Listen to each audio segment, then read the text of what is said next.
Hi guys, and welcome back to another Watch review. Today I'm looking at the Cadisen Aqua Diver. Let's get into it.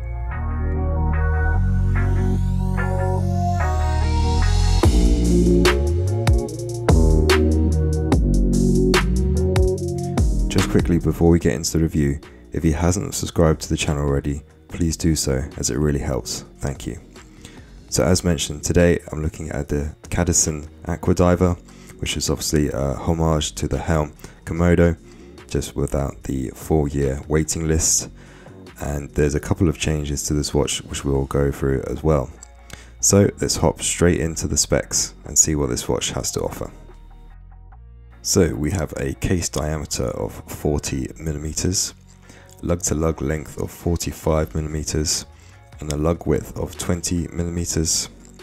Thickness comes in at 12.5mm. This watch features an automatic NH35 Seiko movement.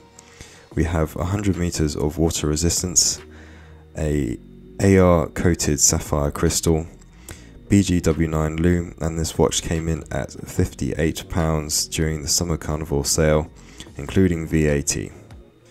So obviously this watch is a homage of the Helm Komodo with some slight different variations. So the Cadisen features a lume pip at the 12 o'clock position on the bezel, which the Helm doesn't.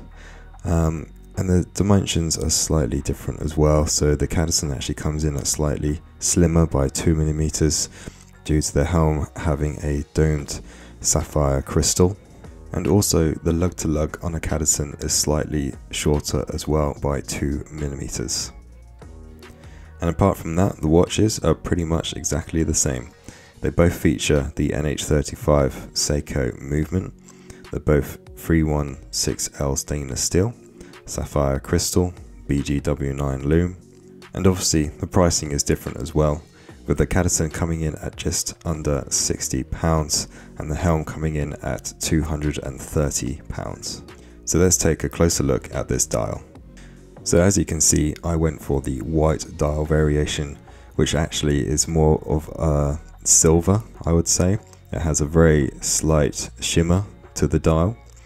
You have the Cadisen up at 12 o'clock, obviously.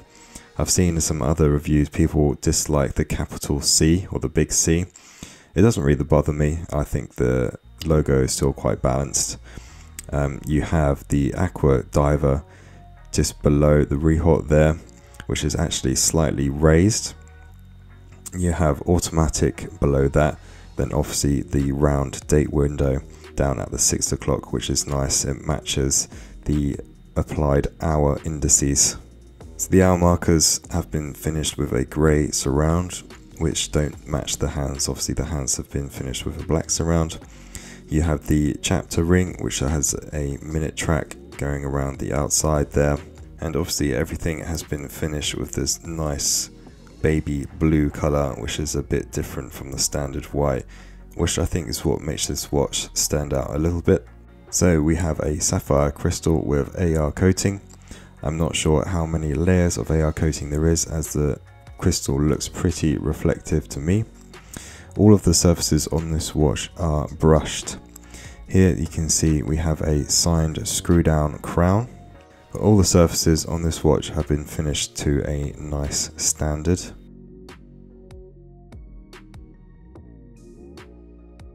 So let's talk about the bezel action, because this is one of the things that lets this watch down. There is a slight backplay to it, maybe at least sort of one click. You can see that this is where some cost savings have been made, and I'm not entirely sure whether it lines up quite right. I can't seem to get it to line up exactly.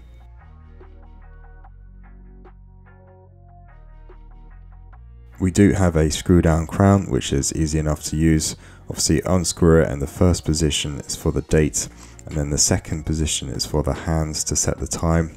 I did struggle on a few occasions to get the crown set back in to screw it in, but this isn't a major issue.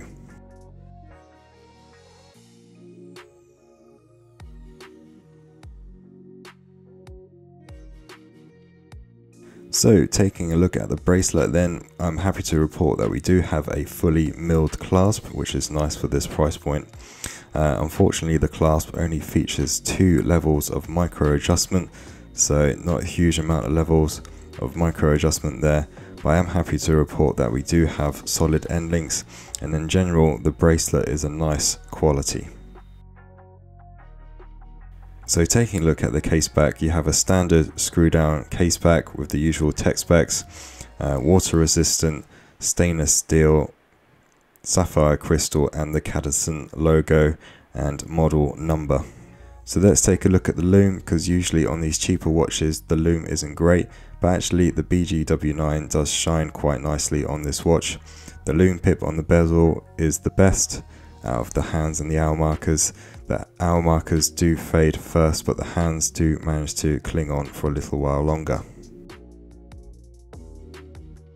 So it's time to take a look at this watch on wrist. I think this looks really good on my 7.5 inch wrist. The friendly 40mm size I think will be good for most people. I think the white dial is really striking. I think it's the best color option out of the 3, and obviously the blue hour markers and hands are really cool. They make it slightly different. That white dial looks really nice in the sun. The bracelet is really comfortable and the clasp is nice as well. Unfortunately, you've only got 2 levels of micro adjustment on the clasp, but I'll be putting this onto a rubber strap anyway for you guys to see. But yeah, I think this is a great looking watch. It's great for the summer. The crystal is quite reflective, as you can see in some of the shots here, so I don't know how many layers of AR coating they have put on there, but that's just something to bear in mind, that it is quite reflective. I quickly just wanted to show you guys this blue rubber strap that I managed to find. I think it matches the hands and hour markers really nicely, and I think it makes the watch look really cool. I think I'll be having it on this strap during the summer months, and then maybe swap it back to the bracelet when it's colder. But yeah, I think this watch looks really great on this strap. So what do you think of this one, guys? I think it's a great little watch. Obviously it is a copy of the Helm, but the Helm has a 4-year waiting list, so this could be a good option if you don't want to wait that long. Obviously if you want the Helm, I would recommend just joining the waiting list and waiting for that watch, because the quality will definitely be better. But if you want to get one of these in the meantime, or you don't mind having a copy, which I certainly don't, then this is a great option. I'll leave a link for this watch in the video description below, and I hope to see you guys in the next one. Thank you.